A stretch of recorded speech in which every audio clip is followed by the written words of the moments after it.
Some people might come here today and they haven't really figured out their niche within a niche, especially maybe for where their investments could be. Maybe they're investing in 5 different things. They know they need to narrow it down to 1 or 2, or at least how they position it in front of investors. So this is a trick for focusing your energy in the most profitable way possible. It's going to lead to long-term success. If you don't consider all 6 of these points, then someone else is going to eat your lunch and run circles around you, basically. So the first one is that you have to be passionate about what you're doing. And this is a Jim Collins hedgehog strategy is where this bottom half comes from. You have to be passionate about what you're doing. It has to be something that makes you good or great money. And then it has to be something that leverages your DNA, right? If you're naturally 4'10", it doesn't naturally leverage your DNA to try to play in the NBA. You might make a lot of money, you might enjoy basketball, but unless you're Spud Webb, you're not going to make it to the NBA, right? So you have to look at the combination, and you only want to do things that are a combination of your DNA, make a lot of money, and you're passionate about it. But then after teaching this workshop a lot, I realized that inside of our business, we also look for 3 more things. And that is, what is our number 1 biggest strength, and how do we use that over and over again? 2 is, where is there the most demand or future demand, and like inevitably really big demand? Because we figure, even if it takes us 3 years to interview 33 billionaires and put out a book called Billionaire Strategies on that, we think there'll be demand for that book, and we think there'll be good things we can get done if we even just meet 1 billionaire that we do business with after interviewing a whole bunch of them. So we know that there is great demand there, and where is the lowest amount of competition?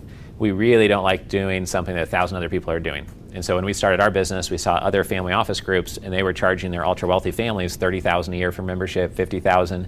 We said, well, we don't want the friction of having to pitch the ultra-wealthy families. We want them coming in so they can come in for free, and we'll charge money to the non-family offices to be there. Because what happens at many of the competitors we run is their stage is full of sponsors, and there's no family offices on stage. And at ours, we flip-flopped it. We have 25% sponsors on stage, 75% family offices and investors, because we want to keep the charter members happy who are coming to hear from investors, not just hear from sponsors that are pitching something all day. So we went to the opposite business model.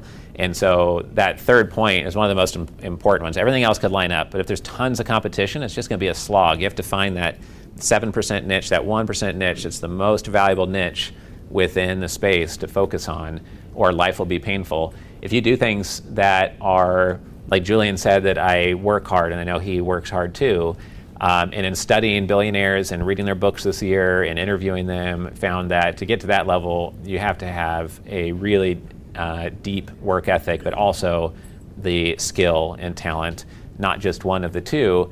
And if you do something that can make a lot of money, you're naturally good at it, but you only do it a couple hours a day, you don't follow up with people, you don't call people back, you're not constantly evolving, you're not reading books, you're not listening to stuff on Audible, you're not interviewing experts, you're not tweaking your system all the time and trying to be the best you can possibly be, then somebody else is going to come and take a bite out of your lunch or eat your whole lunch. You know, if you're not moving, then you're decaying, even more so now than before. So that's why all these points are important, and some people come here and they want feedback on where to focus their time, and this is our answer to where to focus your time. It's also where we tell ultra-wealthy families to focus their energy.